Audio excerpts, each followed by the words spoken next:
amigos, eu sou o Amilcar Eduardo e esse é o canal Os Craques São Eternos.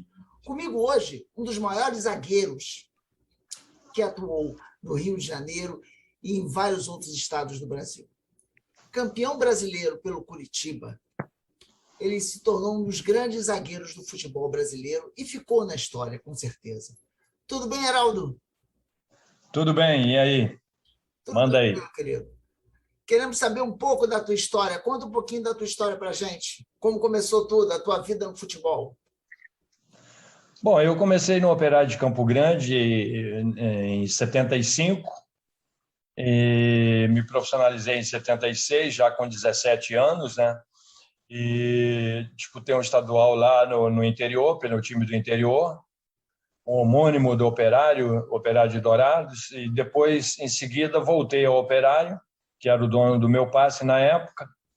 E nesse ínterim, eu fui cogitado para a seleção brasileira, né, convocado para a seleção brasileira, onde eu fui disputar o Sul-Americano e o Mundial em 77, né? Fizemos uma excelente campanha, não fomos campeões, mas tivemos uma boa participação, fomos terceiro lugar no Mundial, sem perder para ninguém, e também no Sul-Americano ficamos em vice por saldo de gols, né? O Uruguai foi campeão.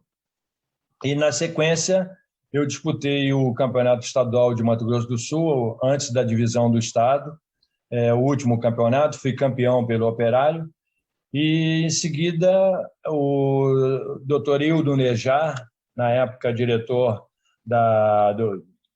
conselheiro do América e diretor da seleção, na época, da CBF, naquela época era CBD ainda, né?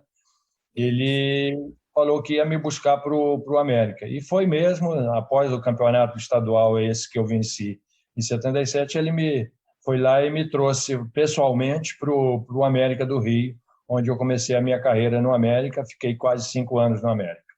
Pois é, aquele fantástico time do América, né? Aquele time botava medo em muito time grande. Embora o América seja sempre o time sempre o segundo time no coração de todos os cariocas, realmente o América fazia frente mesmo, era o Luizinho na frente. Na tua época, o goleiro era o País ou era o Jurandir?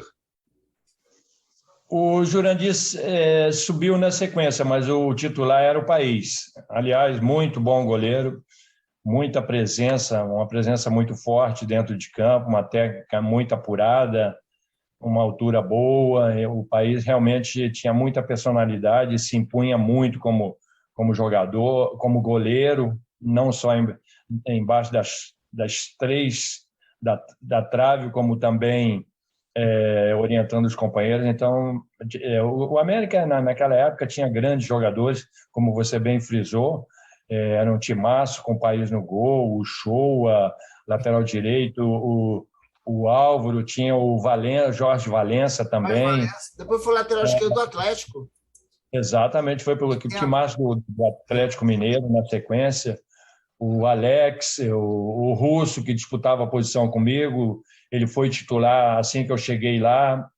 Depois eu ganhei a posição e me tornei titular do América uns 2, 3 anos na sequência. Tinha também grandes volantes. Eu encontrei ainda o Braulio lá, que jogava muita categoria. Renato, como eu disse para você. O Gilson Nunes ainda jogava. O César, o centroavante. Depois o Luizinho voltou, não sei onde que ele está. O César, que depois foi para o Grêmio e foi campeão da Libertadores. Foi para o Benfica também, jogou no Portugal. César era um excelente centroavante. Reinaldo Ratão, que depois foi para o América, Flamengo. Depois foi para o Flamengo, exatamente, muito bom ponta-direita. O América sempre contratou esses jogadores assim que não tinha dado certo em grandes clubes, ou de clubes do interior do Brasil aí, vinham para o América e se davam bem e acabavam indo, como o meu caso também, que eu fiquei quase 5 anos no América e fui para o Fluminense na sequência, né?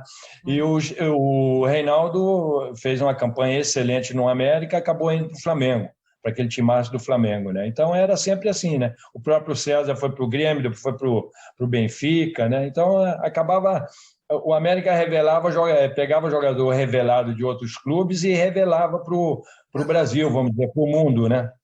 Você chegou a fazer zaga com o Alex?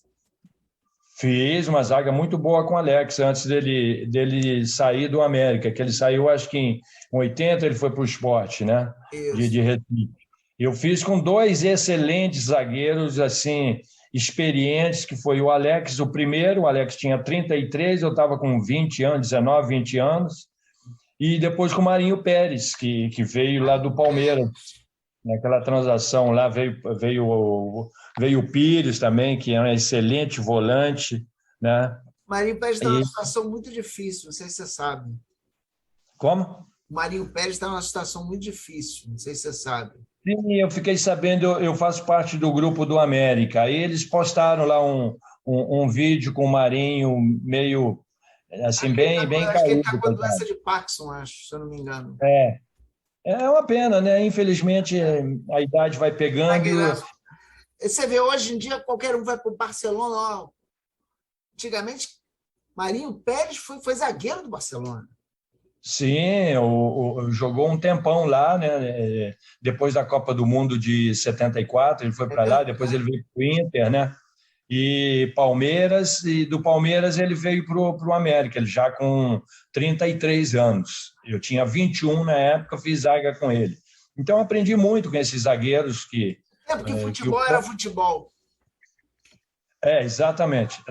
Então a gente aprendia com os companheiros, né, mais de experiência, a gente tinha espelhos, né, de jogadores não só com a personalidade dentro de campo, como também fora, né? Então eu aprendi muito com esses dois zagueiros, com o Alex e com o Marinho Pérez, que eram meus ídolos, ainda são, né? Aí depois você foi para o Fluminense, né? Como a gente tinha conversado, para tentar uma aspiração maior, né? O Fluminense eu me desiludi porque eu achei que ia ser a minha consagração, né? Que eu estava no América mesmo, eu tinha sido cogitado para a seleção brasileira, só não fui por causa do estigma do América de ser time pequeno, médio, o segundo time de todo mundo, tal, não ter aquela imagem de time grande, né? Então eu acabei não indo. Mas aí quando eu fui para o Fluminense eu tive essa ilusão, né? Falei assim, ó, agora eu vou para a seleção, né? Mas cheguei lá me enganei redondamente porque encontrei um ambiente ruim, um ambiente hostil, de muitos jogadores assim chateados, revoltados com a própria direção do clube. Isso aí foi minando e eu acabei ficando um ano só no Fluminense e não consegui me firmar lá. Você não acha também que, meio que, tipo assim, você chegou e o Edinho meio que estava saindo. Não ficou, assim, tipo assim, muita responsabilidade em cima de você, não? Meio que substituiu o Edinho, que sempre foi o xerife da zaga do Fluminense? Pode ser que tenha acontecido isso e eu não tenha percebido naquele momento, de empolgação, e também eu tinha 23 anos, né? Estava novo ainda, e não percebia essa responsabilidade, de repente não tenha assumido essa responsabilidade. Mas é que o time do Edinho era o de 80, né? O time que foi campeão em 80, 81, daí ficou só o Delay, o Rubem Galax, o Tadeu, o Paulo Vitor, acho que veio na sequência, o Aldo também veio junto, o Jandir, Leomi, tá, esses meninos, o time estava se formando, mas assim ficou meia boca o time, com esses remanescentes, no caso o Delay, o Robertinho ainda, né, o Rubens, e depois não se completou o time, não conseguiu encaixar, né? E aí também tinha um problema que volta e meia atormentava lá as nossas reuniões, a nossa sequência, que era que esses jogadores que ficaram, os remanescentes, cobravam uma premiação da diretoria do título de campeão de 80. Então, isso volta e meia vinha à tona e atrapalhava muito o nosso ambiente. E aí, a minha sequência lá foi dentro dessa situação, de um ambiente assim que não era seguro, né? Eu não tive como me firmar não só por esse aspecto que você frisou de ter que substituir o Edinho, e nem também me sentir seguro com o elenco, com a diretoria. E aí eu sei que... Eu coloquei isso não que você não tivesse capacidade de substituir o Edinho, não, tá? Eu coloquei como assim, era, de repente, pressão de torcida, você sabe como é que era. Pressão de torcida é complicado. É verdade, e aquela torcida do Fluminense, na época, ela cobrava demais, eles iam lá no próprio campo, lá nas Laranjeiras, ficavam lá na porta, na nossa chegada do ônibus lá no Maracanã, eles ficavam lá enchendo o saco, hostilizando a gente. Realmente você tem razão, era muita cobrança nesse aspecto, a torcida do Fluminense cobrava muito, e não deu tempo da gente se firmar, de eu me firmar no clube, né? Na verdade. Me sentir assim, seguro, né?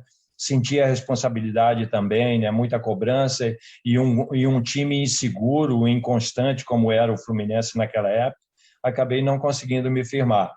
E aí fui emprestado 2 vezes, nas 2 vezes eu fui campeão no Atlético Paranaense em 83, e depois voltei e fui reemprestado ao Santa Cruz de Recife, fui vice-campeão também, nas 2 sendo o melhor quarto zagueiro do campeonato, e não tive mais chances no Fluminense, mesmo o Fluminense precisando de zagueiro na sequência, que eu até cheguei a conversar na época, era o Casalberto Torres, o treinador na época que eu voltei de Recife, e expus para ele essa situação, que eu era do clube, que não precisavam eles contratar outro zagueiro, que eu estava muito bem e que eu tinha sido vice-campeão, melhor zagueiro, tudo, que eu poderia assumir essa responsabilidade tranquilamente. Aí, naquele momento, eu estava preparado para isso, mas não tive mais chance no Fluminense, fui obrigado a sair.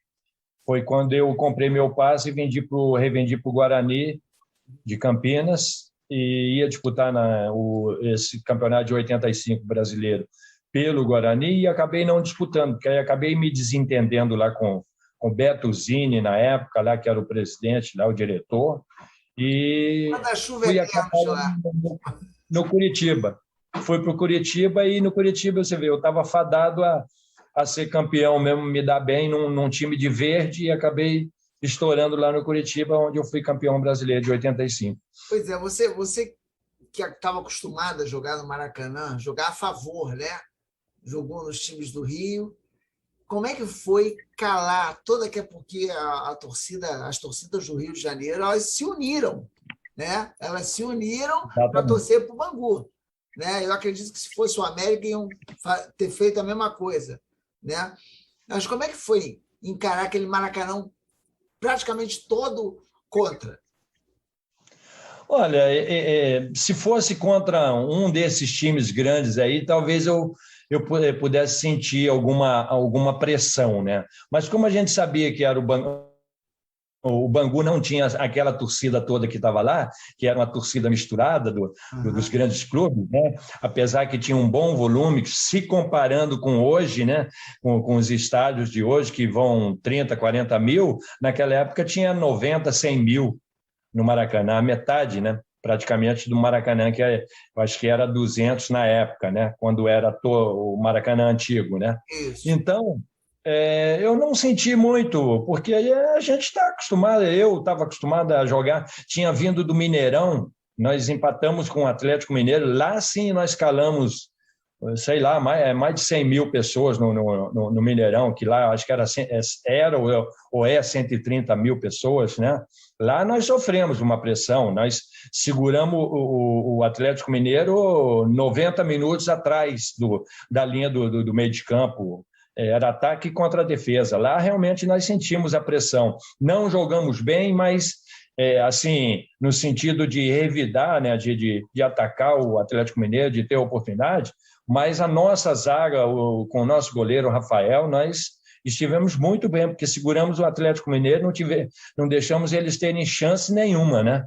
Agora, no Maracanã, a gente sofreu um pouco, porque o nosso time estava muito desgastado. Nós viemos de 2 partidas contra o Atlético Mineiro, né? Uma em casa, que nós ganhamos de 1-0, até eu fiz o gol na primeira partida, e a segunda partida a gente segurou no Mineirão, que o Mineirão é um campo pesado, mais pesado que o Maracanã, né? Por causa da grama na época.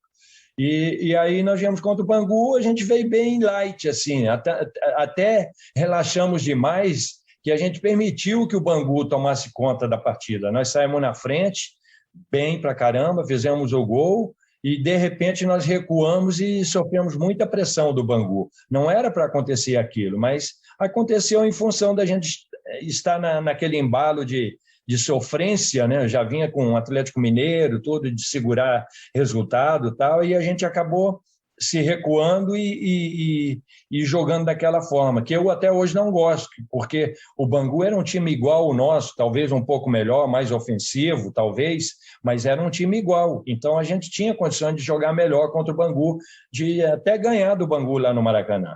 Mas o menor, empatamos, fomos para os pênaltis e conseguimos o nosso objetivo, que era ser campeão, né? A minha impressão, aliás, esse canal existe por conta disso, tá? Que eu acho que eu pelo menos, muita gente valoriza mais quem ganhou naquela época, porque naquela época todos os times eram grandes times. Hoje, o que a gente tem no Brasil hoje? Flamengo, Palmeiras, Atlético Mineiro, aí depois vem a opção de time igual. Antigamente, todos os times tinham grandes zagueiros, tinham um bom lateral, tinha sempre um camisa 10 clássico e um artilheiro. Hoje a gente não vê mais isso, Heraldo. O que você está achando do quadro do futebol brasileiro atual? Você tem toda a razão. Naquela época, todos os nossos melhores jogadores de seleção, estavam aqui no Brasil, jogando aqui. Exceção, talvez, de uns 2 ou 3 ou 4 que tinham ido para a Itália depois da Copa de 82, até mesmo de 74, né, que eu citei aí o Marinho, Pérez, né, pouquíssimos jogadores jogavam fora.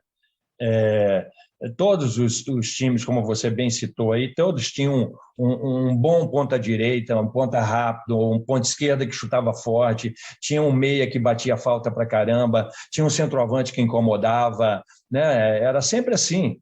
Os times eram iguais, mas assim, de qualidade, né? Você vê aí no Rio de Janeiro, a gente, para ganhar de um dos grandes aí, na época, a gente sempre pegava o Vasco, o Flamengo era difícil, né? A gente às vezes saía na frente, o Flamengo sempre virava no segundo tempo, ali naqueles 15 minutos do segundo tempo, a torcida começava a gritar Mengo, Mengo e acabava virando. Mas assim, o Vasco, o Fluminense, Botafogo, a gente sempre pegava um deles e ganhava. Eu me lembro que uma vez nós ganhamos de 2-1 do Vasco no Maracanã. Acho que o Roberto fez o primeiro gol, aí nós viramos, eu fiz um gol de cabeça, eu fui o melhor jogador do jogo, ganhei todos os prêmios, fiz um gol de cabeça, com cruzamento do Show, numa falta na lateral, em cima do Abelão, do Gaúcho, daquele timaço do Vasco. Você estava, né, naquele jogo em que o Júlio César deu aquela meia-lua no Show? Então, a gente sofria pra caramba, mas era um prazer quando a gente ganhava desses times, porque a gente sabia do potencial desses times, que o Flamengo, por exemplo, aquele Flamengo do Zico, né? O Flamengo campeão mundial. Você enumera do goleiro ao ponto esquerda. Verdade. Jogador bom, né? Que a gente respeitava, que a gente sabia que... Por isso que o Flamengo era assim. O Flamengo, às vezes, saía perdendo o primeiro tempo, aí na virada você já ficava de costa para aquele anel lá de trás, lá onde ficava a torcida total do Flamengo, eles começavam a gritar e daqui a pouco já virava. E também São Paulo, no interior, no Nordeste, sempre tinha os times que complicavam, o time que não tinha time ruim, assim. Hoje o futebol nosso está igual. Como você disse aí, Palmeiras, um pouco, o Flamengo é o melhor para mim, é um time que joga em cima do adversário, joga para vencer. O Atlético Mineiro está gostoso de ver também, agora com esses jogadores que vieram, que retornaram, o Hulk e o centroavante lá, o outro lá, o chileno lá, os argentinos, está com um time bom também. Então, são 3 times, talvez 4 no máximo, que jogam bonito, jogam aquele futebol da nossa época. Hoje os times estão jogando tudo assim, Igual, aquele igual. um elástico, né? Vai e fica todo mundo num campo, atacando. Aí daqui a pouco volta todo mundo de novo. Os 20 jogadores, 22 jogadores num campo só.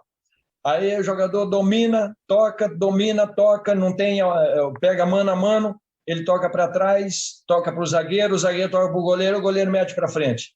Que futebol é esse? Para Na jogar, minha você hoje só precisa ter preparo físico. Exatamente. Naquele tempo, o cara pegar uma bola mano a mano, um ponta-direita, o cara Era complicado. Era bom, o cara, enquanto não passava pelo lateral, ia no fundo e cruzava ou chutava para o gol, o cara não sossegava. Hoje não, hoje o cara pega mano a mano, é lateral com lateral, o cara toca para trás, toca para o volante para o zagueiro para o goleiro. O goleiro pum lá na frente. No nosso tempo, não. Eu mesmo era um cara audacioso. Eu saía para o jogo, eu gostava de... Fiz gols assim, tabelando com atacante e chegando lá na frente, eu tocava a bola na frente e ia, não queria nem saber. O volante ficava para mim. Então, hoje não. Hoje os caras, o zagueiro... Você não vê um zagueiro entrar no campo do adversário com a bola dominada, tentar uma tabela, tentar tocar uma bola e sair lá na frente, ir na área para cabecear. Realmente está muito chato o futebol. Eu vou ver futebol, eu estava vendo agora que Fluminense e Atlético Mineiro, estava vendo, a gente citou aí do Atlético, né? Estava vendo porque é um jogo bom de ver. Mas daqui a pouco chega segundo tempo, eu já não me interesso mais pelo jogo, porque fica naquela mesmice dos caras. O cara pega na bola, já fica procurando o companheiro para tocar a bola. Verdade. Não tem Na nossa objetividade. época, na minha época, o cara pegava a bola e driblava, todo mundo ia para cima, tentava se desvencilhar do atacante, do adversário. Hoje não, o cara fica procurando o companheiro, fica desesperado, por isso que volta a bola, como diz redundantemente, volta a bola para trás. Aí é o goleiro que arrisca uma jogada lá na frente. O zagueiro não dá mais chutão, quem dá é o goleiro. Qual foi o pior atacante que você encarou? Pior atacante, o mais difícil atacante que você encarou? O mais difícil, eu falei agora, não falei nele, mas ele jogava nesse time, que era o Nunes. O Roberto, o Nunes era muito chato, ele era brigão, entendeu? E bom jogador, um cara que chutava bem com os 2 pés, tudo. Ele ficava ali no meio da gente, ali, dos zagueiros, enchendo o saco. O Roberto também era um cara que eu respeitava muito, sempre respeitei o Roberto, só que era um estilo diferente. O Roberto era mais técnico, mais de bola parada, tal, de tocar a bola, tal, não ficava brigando muito com a gente, né? Mas o Nunes era muito chato. O Serginho Chulapa, que é cara mais chato do que ele esse. Ele abria aqueles braços, era complicado. Exatamente. Naquele tempo, a gente, por exemplo, eu tenho 1,82 m, eu me achava grandão, fortão, tanto é que meu apelido no América era Camburão, que eu levava no corpo. Mas os caras, tinha atacante que a gente respeitava, porque os caras também encaravam de igual para igual, então era fria, porque quem perdia ou perde sempre é o zagueiro, né? Vai uma briga com o atacante, você faz um pênalti ali, uma falta, já era, né? Você se espelhou em algum zagueiro? Justamente no que eu fui substituir lá e não consegui. Eu gostava muito do estilo do Edinho. Agora... O Edinho, Marinho Pérez, Luiz Pereira, esses zagueiros assim de presença marcante, sabe? De personalidade, principalmente zagueiro que gostava de sair para o jogo, como é o caso do Edinho, né? Que eu gostava muito do estilo dele, batia falta, fazia gol de cabeça, habilidoso, né? Eu gostava muito do Edinho. Agora, Heraldo, para a gente poder fechar aqui, você está vendo aqui o nosso estúdio, a gente tem um grande acervo de camisas que pertenceram a vários craques. Você guarda suas camisas? Infelizmente não, né? Eu fui dando assim, dei para o meu filho, dei para amigos, inclusive a minha camisa do título brasileiro, eu vim descobrir anos e anos depois o que aconteceu. Eu dei para uma torcedora sem mais nem menos, entendeu? E aí eu liguei assim, eu falei, pô, não sabia o que tinha feito da minha camisa, né? Do título brasileiro de 85. Então, eu não me apego muito nessas coisas. Hoje eu sei que tem valor, né? Teria valor sentimental e também valor financeiro, né? Porque tem um mercado dessas camisas, né? Mas eu tenho camisa assim do Curitiba hoje da atualidade, não daquela época, né? Nem do América. Do América, por incrível que pareça, quando eu fui para o Palmeiras em 88, eu fui jogar contra o América no campo do Vasco. Aí o Tuca, você lembra do Tuca, que era o roupeiro do América? Lembro. O gordinho, entendeu? Ele levou uma camisa do América no vestiário para trocar comigo, aí eu fui obrigado a trocar com ele. Aí essa camisa também sumiu.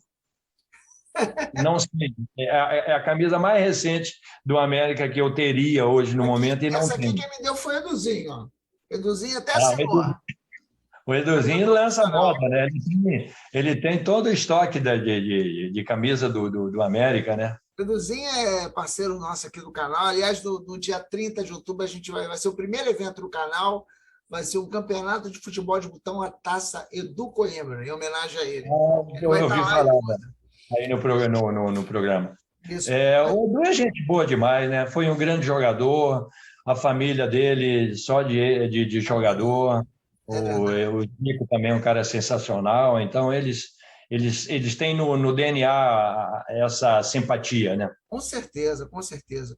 Olha, Heraldo, fiquei muito feliz, tá, de poder entrevistar você, gravar aqui, porque, como eu te falei, a razão desse canal existir são vocês.